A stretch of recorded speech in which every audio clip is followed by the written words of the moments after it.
দ্রব্যমূল্যের দাম যে হারে বৃদ্ধি পাচ্ছে, আপনি কি ঠিকঠাক ভাবে 3 বেলা খেতে পারছেন? খাইতে পারি না মানে? রিক্সা চলে, আইফোন কিনা লাইছি, ডেইলি আমার ইনকাম 1500 থেকে 2000 টাকা। আমি তো গরু আর মুরগি ছাড়া ভাতই খাই না। আর জিনিসপত্রের দাম বাড়লে কি ইনকামও তো বাড়ছে। কিভাবে? কিভাবে আবার কি, আগে রাস্তার এই মাথার থেকে ওই মাথায় গেলে 20 টাকা লইতাম, এখন লই 40 টাকা। ইনকামও বাড়ছে, জিনিসপত্রের দামও বাড়ছে। আগে তো পান্তা ভাতও জুটতো না, এখন তো গরু ছাড়া ভাতই খাই না। ওই বেটা, তুই কি নেশা করছস? নেশা করে এসব কথা কইতাছস? আমি 20,000 টাকা চাকরি কইরা না পারি খাইতে, না পারি ঘর ভাড়া দিতে, জিনিসপত্রের খালি দাম আর দাম। হালার ঘরে হালা, তুমি চাকরি করতে যে কাম করো 7 ঘন্টা, তোমার কি বেতন দিব 2 লাখ? যোগ্যতা নাই, আবার দোষ দাও সরকারের। তার মানে কি আপনি বলতে চাচ্ছেন সবাই জব বাদ দিয়ে রিক্সা চালাবে? অবশ্যই। আমি কি কইলাম? আমি তো গরু ছাড়া ভাতই খাই না। আমি সারাদিনে কাম করি 12 ঘন্টা। তা আমি গরু না খাইলে কি হয়? গরু খাইবো? ওই বেটা, তুই তো অশিক্ষিত, তুই চাইলে রিক্সা চালাই পারবি। আমার ছোট ভাই অনার্স পাস কইরা রাস্তা রাস্তায় ঘুরে চাকরি পায় না, ওই চাইলে কি তোর মতো রিক্সা চালাই পারবো? হালার ঘরে হালা, মাস্টার্সের সার্টিফিকেট বাসায় ঝুলাই থুই আইছি, পুরা সে বাসা বানাইছে। তুই এসেছিস বেটা অনার্স লয়ে, আর শিক্ষিত হইছি কি হইছে? রিক্সা চালাইলে কি খারাপ? আর শিক্ষিত হইছি দেখে কি আমি রিক্সা চালাই পারবো না? বাবু মাইনছে কি কইবো? ওই বেটা, তোর কি মাইনছে বাদ দিয়া যায়? আর হালার ঘরে হালা না, তোরা 2 দিন পর পর নাটক করো, সার্টিফিকেট পুরো এলাস।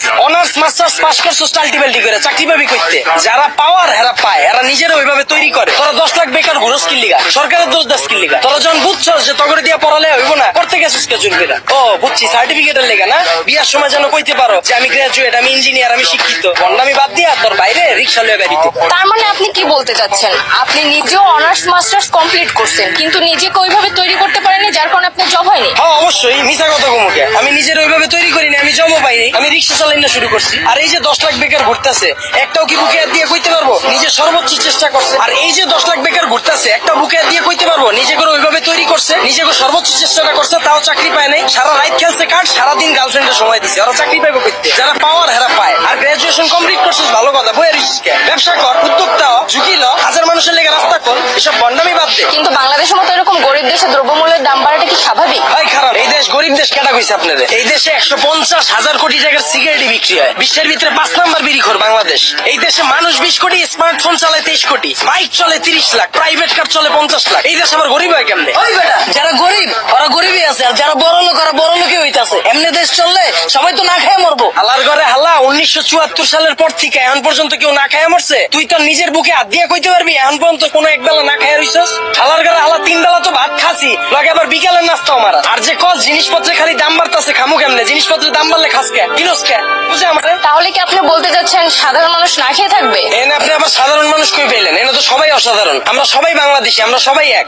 একটা জিনিসের যদি দাম বাড়ে, আমরা যদি এটা খাওয়া বা ব্যবহার করা বন্ধ করে দিই, দেখি ব্যবসায়ীরা কার কাছে বেচে। যখনই আমরা খবর পাই কালকে থেকে পেঁয়াজের কেজি 20 টাকা বেড়ে যাবো, ওই দিনে যাই আমরা দোকানে ভিড় করে লাই। তো দোকানদাররা তো আমরা বুঝেই দিতেছি পেঁয়াজের কেজি 20 টাকা হোক আর 2 লাখ টাকা হোক, আমরা কিনা খামুই। যেটা মার্কেটে চাহিদা বেশি থাকবে ওটার দাম তো বাড়বই। আমরা যদি সিদ্ধান্ত লই আমরা খামু না, ব্যবসায়ীরা বেচবো কার কাছে? আর পৃথিবীর যখন জন্ম হয়েছিল তখন কি এত খাওয়ান দাওয়া ছিল? তখন কি এত বার্গার ছিল, পিজা ছিল? তখন কি মুরগির কালাবুনা ছিল? কে মানুষ শাক পাতা খায় বাচ্চা রইছে না? আর সরকারের দোষ দিয়া লাভ কি? আমরা জনগণ নিজেরাই তো চুতিয়া। একটা জিনিসের দাম বাড়লে আমরা ফ্রিজ ভরা শুরু করে দিই, ফ্রিজ ভরা বন্ধ করলে এমনি সবকিছু ঠিক হয়ে যায়।